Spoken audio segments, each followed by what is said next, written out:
Hola a todos, bienvenidos al vídeo de hoy en el que vamos a hablar de un tema que me hace especial ilusión porque me encanta y es el dolor de hombro, ¿vale? Además es un tema que veo bastante en clínica. Entonces, vamos a hablar sobre por qué la articulación del hombro es una de las que más se lesionan y tiende sobre todo también a luxarse o a sentir como sensación de inestabilidad cuando nosotros hacemos un snatch, sensación de se me va a salir el hombro.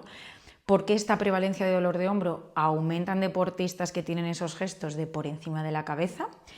Vamos a hablar de qué grupos musculares vamos a tener en cuenta para evitar estas lesiones, qué pasa en personas que tienen dolor de hombro y algún tip y curiosidad para mejorar toda esta activación. Cualquier duda o sugerencia que queréis que hablemos en los próximos vídeos la podéis dejar en comentarios.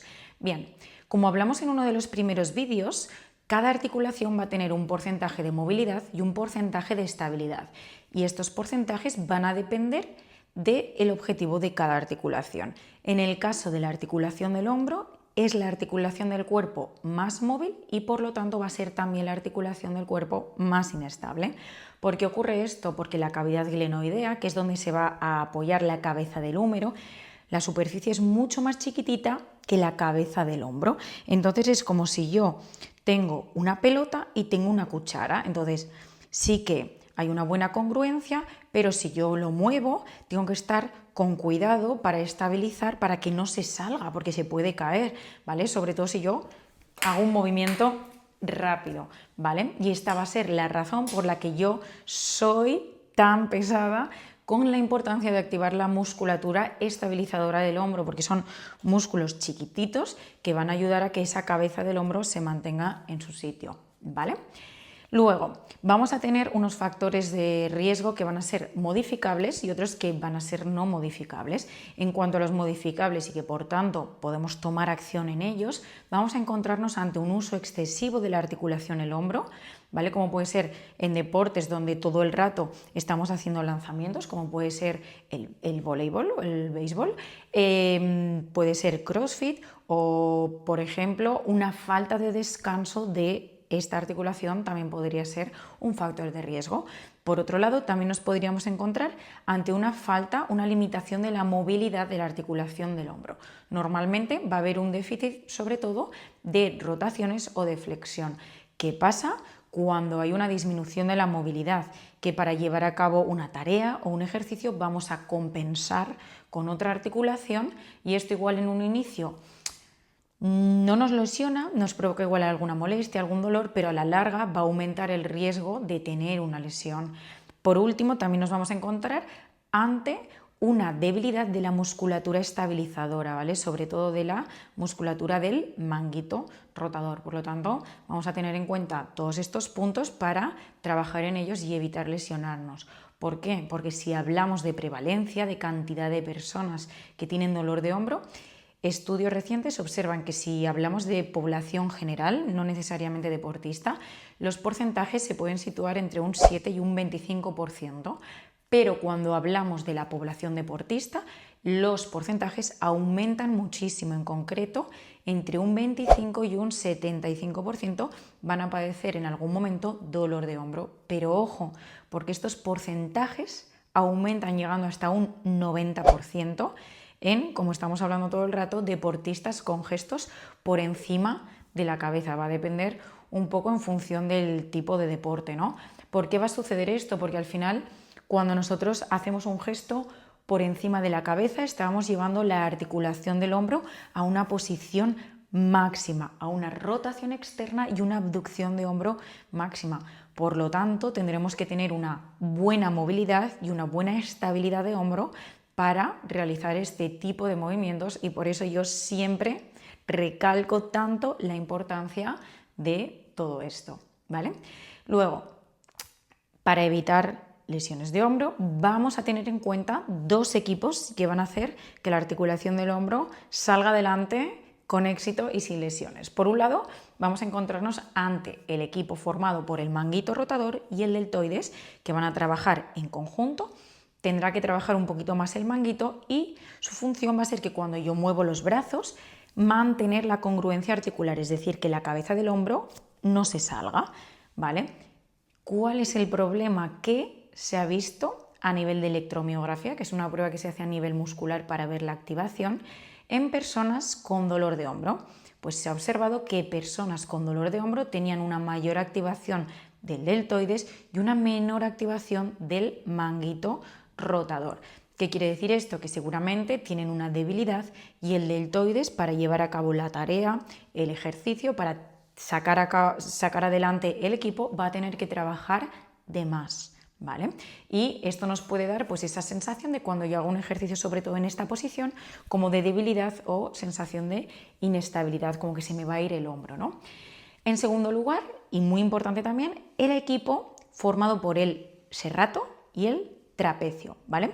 Estos de nuevo van a trabajar en equipo y van a encargarse del movimiento de la escápula, ¿vale? Normalmente os voy a dejar un gráfico.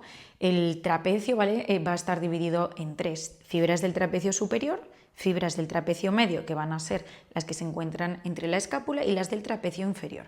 Cuando yo subo los brazos hasta los 60-90 grados más o menos, el trapecio superior va a ser el que lidera el movimiento, pero a partir de ahí debería bajar esa activación y subir la activación del trapecio medio e inferior, ¿vale?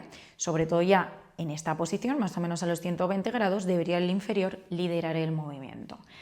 ¿Qué se ha observado de nuevo en personas con dolor de hombro? ¿Vale?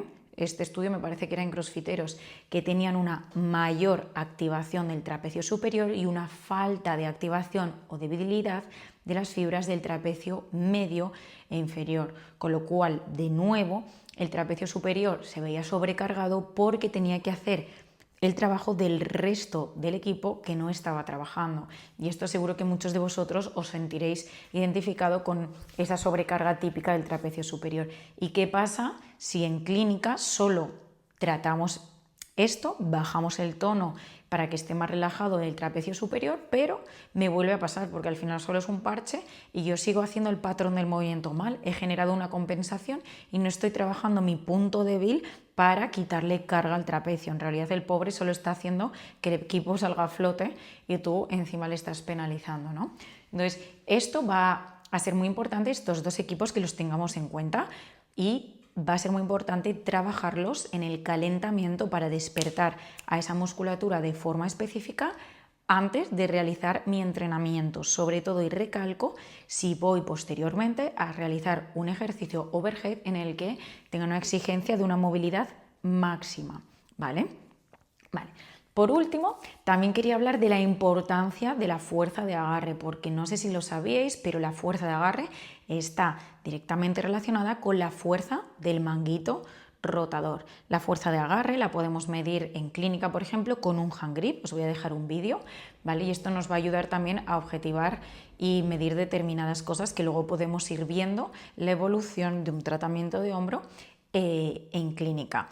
Bien, se mide con un hand grip y lo que pasa es que se ha visto que la fuerza de agarre está relacionada con la fuerza del manguito rotador, es decir, cuando yo aprieto el puño, ¿vale? Hay una facilitación que va a hacer que active más el hombro, ¿vale? El manguito rotador. Y esto, por ejemplo, yo lo utilizo en clínica cuando hay dolor de hombro para bajar este dolor, ¿vale? Es una herramienta muy útil. Además es muy curioso porque la fuerza de agarre se utiliza como termómetro de la vida o de la fuerza, no sé muy bien cómo le llaman, porque hay estudios con evidencia científica que relacionan la fuerza de agarre con la esperanza de vida, es decir, los años que vas a vivir, porque más o menos la fuerza de agarre te hace tener como una idea global de la fuerza que tú tienes. Entonces esto me parece, la verdad, que bastante curioso, ¿vale?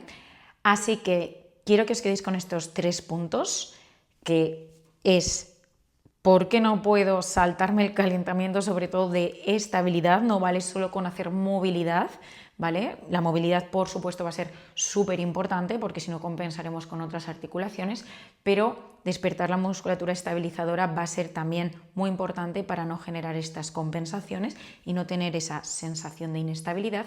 Y luego también la fuerza de agarre como tip para mejorar la fuerza de hombro. Así que si tenéis alguna duda la podéis dejar en comentarios e intentaré resolverosla. Y si queréis, en el próximo vídeo podemos hablar también de en qué ejercicios, por ejemplo en CrossFit, ¿vale? Vamos a tener especial cuidado porque son los que normalmente más tienden a lesionar el hombro porque tienen una mayor exigencia. Así que me lo dejáis en comentarios y nada, espero que os haya gustado el vídeo.